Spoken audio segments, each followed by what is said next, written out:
So here we have the Mini Cooper 5-door hatchback on a 17 plate. I'm going to start off by showing you around the outside of the car, then we'll hop in and run through some controls on the inside.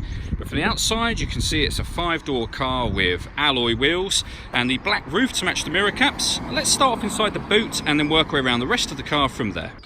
As we approach the boot, you'll see we've got a 60/40 split folding rear seat and plenty of boot space that can be further increased by lifting this tray section and then storing it just up there. It can remove completely should you wish to as well. Okay, so we're just going to work our way back round to the front of the car and then we'll hop in and run through some controls on the inside. But now that we've done a full circle of it, you can see it's in lovely condition the whole way round. Just briefly before I climb in, I think it's well worth seeing the interior from this exterior point of view. You get your half leather seats which come as part of the chili pack. There's plenty to run through on the dashboard, so let's hop in and we'll do that right now.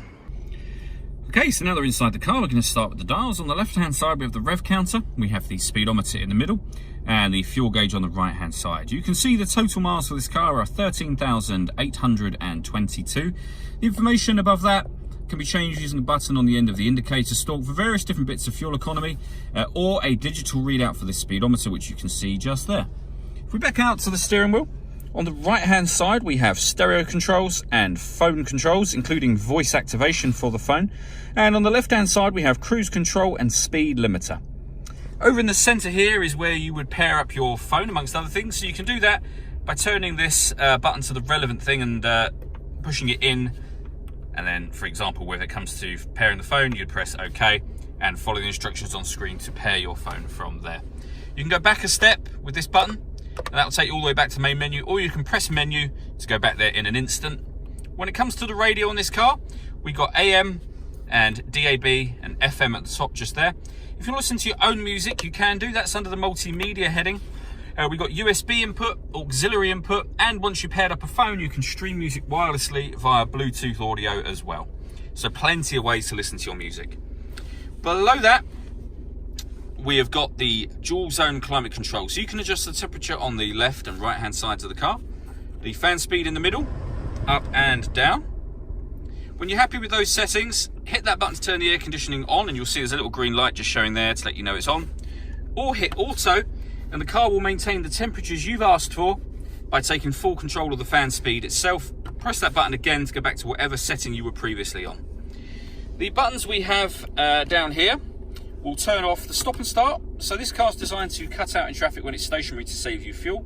You can turn that off as I've just done. This button will start and stop the engine. So the key simply needs to be inside the car.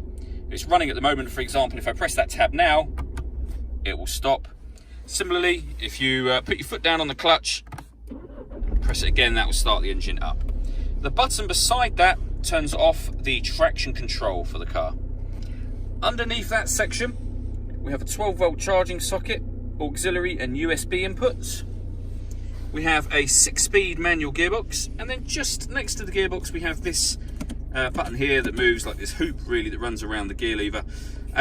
We can put the car in sport mode, we can put the car in mid mode, which is its everyday driving, and we can put it in green mode. You will know what mode you've put it in either by looking up at the screen here. So mid mode is signified by that yellow hoop and it will tell us on there mid mode. Sport mode will give us the red hoop around the outside, and if we go back, mid is yellow, green is green obviously. So there you go, and that will tell you what different modes you're in and what they do as well. All that leaves me to say is thank you for taking the time to watch this video. If you'd like to come and see the car in person and have a test drive, please feel free to call any of our MJA sites. We'd love to hear from you soon.